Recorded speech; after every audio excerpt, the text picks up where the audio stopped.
Louis अपनी किस्मत को कोसते हुए मन में कहता है, यहाँ ये ड्रैगन क्या कर रहा है? उसे आगे क्या करना है, इसके बारे में कुछ सूझ नहीं रहा था। इसलिए वह फिन से पूछता है कि क्या तुम्हारे पास इस ड्रैगन से निपटने का कोई तरीका है?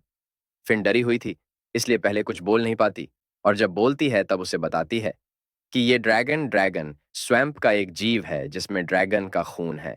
भले ही इसमें जो खून की मात्रा है वो बहुत ही कम है, फिर भी जो खून है वो एक असली ड्रैगन का ही है, जो उसे विरासत में मिला है। इसलिए न उस पर ड्रैगन ओरे का असर होगा। उसका सामना करने के लिए आपको लेवल 1 के कम से कम 4 या 5 सबसे मजबूत ड्रैगन की आवश्यकता होगी। लुइस उससे पूछता है, तुम्हारा यह कहना है कि अगर अब हम इसे लड़े तो हार जाएंगे? इसी बीच ड्रैगन जमीन को सूंघ रहा था। इसे लुइस देख लेता है और मन में सोचता है, इस ड्रैगन को तो पहाड़ की गहराई में होना चाहिए। वह यहाँ क्यों आया है? क्या वह कुछ ढूंढ रहा है? लुइस पास खड़े निभे की तरफ देखता है जो कांप रहा था, और अनुमान लगाता है कि ये इस निभि का पीछा करते हुए यहाँ आया होगा।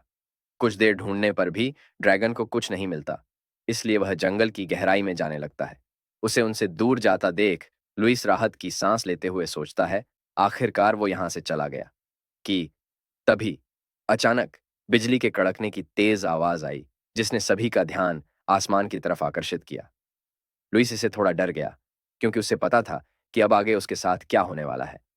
आसमान से दो बिजलियां बहुत तेजी से उनकी तरफ बढ़ने लगी।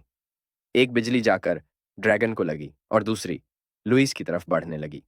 बिजली पास आते देख लुइस अपने हाथ को आगे करता है, जिस पर ठंडर माना स्टोन था, जिससे जब उस पर बिजली गिरती है तब वह माना स्टोन सब बिजली अपने अंदर खींच लेता है और उसे बिजली के झटके लगने से बचा लेता है।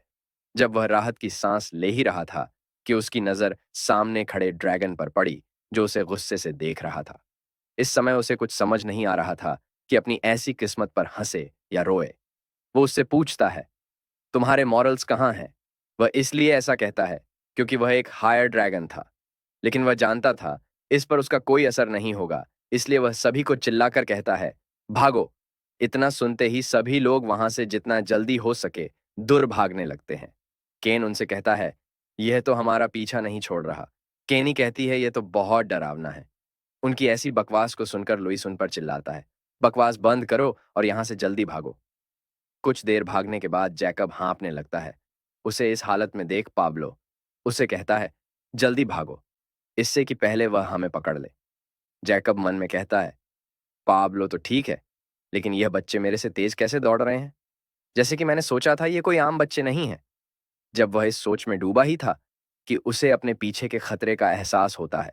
जब वह पीछे मुड़कर देखता है तो ड्रैगन उसके बहुत ही करीब आ गया था, जो उसे अपना मुंह खोलकर खाने ही वाला था।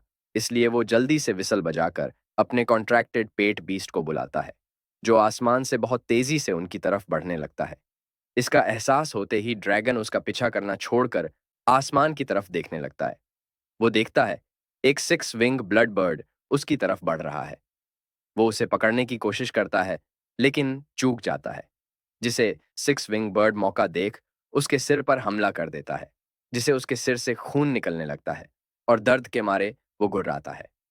इसे देख लुइस खुश होता है और मन में कहता है, अच्छी बात है, इससे हमें और कुछ समय मिलेगा अपनी जान बचाकर यहां से भागने के लिए। तभी फिन लुइस को सुझाव देते हुए कहती है, ड्रैगन का शरीर विशाल है, इसलिए उसकी स्पीड सीमित होगी। दिशा बदलकर और अधिक पेड़ों की जगह गुजरकर हम उसे भ्रमित कर सकते हैं। लुइस उसकी बातों से सहमत था, इसलिए वह सभी से कहता है, अपनी जान बचानी है तो पहाड़ की चोटी की तरफ टेढ़े मेढ़े दौड़ो। उसकी बातों को मानकर सभी लोग पहाड़ की चोटी की तरफ तेजी से बढ़ने लगते हैं। दूसरी तरफ 6 विंग ब्लड बर्ड ड्रैगन पर हमला करने के बाद बचने के लिए फिर से आसमान में जा रहा था। ऐसा कई बार उसने किया, जिससे ड्रैगन गुस्सा हो गया। गुस्से से ड्रैगन ने एक दहाड़ मारी, जिसकी साउंड वेव्स बहुत तेजी से 6 विंग ब्लड बर्ड की तरफ बढ़ने लगी, और जब वह उसे लगी तो उसके मुंह से दर्द भरी चीख निकली और वो आसमान से जमीन की तरफ गिरने लगा। उसकी दर्द भरी चीख सुनकर जैकब ने पीछे मुड़कर देखा तो उसका पेट बीस्ट आसमान से नीचे गिर रहा था। इसे देख वह वहीं रुक गया और बिना सोचे समझे पीछे मुड़कर उस तरफ बढ़ने लगा जहां वो गिरा था। पाब्लो वहां जाने से उसे रोकता है, लेकिन वह रुकता नहीं। जैकब को ऐसा करते देख लुइस मन में कहता है, तुम क्या सोचकर ड्रैगन की ओर बढ़ रहे हो? तुम तो एक साधारण हंटर का सामना नहीं कर सकते, जो ब्लड और बोन ब्रोन वेपन्स में विशेषज्ञ हो। लुइस पहाड़ की तरफ देखते हुए सोचता है, अगर इसी स्पीड में हम पहाड़ की तरफ बढ़ते रहे तो बच जाएंगे, लेकिन चाहते हुए भी ऐसा नहीं कर पाया, क्योंकि उसे एहसास हो गया था जो वो कर रहा है वो गलत है। अगर अभी लुइस जैकब को बचाने नहीं गया तो भविष्य में अपना सिर उठाकर चल नहीं पाएगा। वह खुद के भागने के विचार पर लानत है कहकर जैकब का पीछा करने लगता है और जैकब से चिल्लाकर कहता है, अगर किसी तरह हम इससे बचे तो मैं कसम खाता हूं, मैं तुम्हारे शरीर को कई हिस्सों में बांट दूंगा। लुइस को जैकब के पीछे जाते हुए देख पाब्लो और जुड़वा उसे रोकने की कोशिश करते हैं।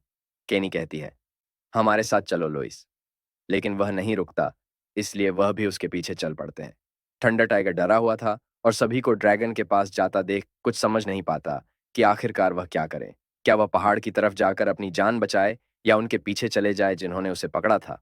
वह थोड़ी देर सोचता है और पहाड़ की तरफ जाने के बजाय वह भी उनके पीछे चला जाता है। जैकब वहां पहुंच जाता है जहां उसका पेट बीस्ट गिरा था और वो उसे पूछता है कि क्या तुम ठीक हो।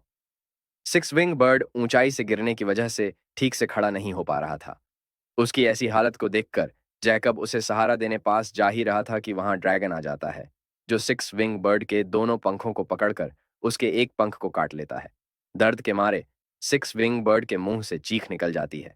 उसे इतना दर्द में देखकर जैकब अपना आपा खो देता है और अपने हाथ में एक पर्पल एनर्जी बॉल इकट्ठा कर ड्रैगन पर छोड़ देता है, जो सीधा जाकर उसके एक पैर पर लगता है, जिससे ड्रैगन का पैर जल जाता है।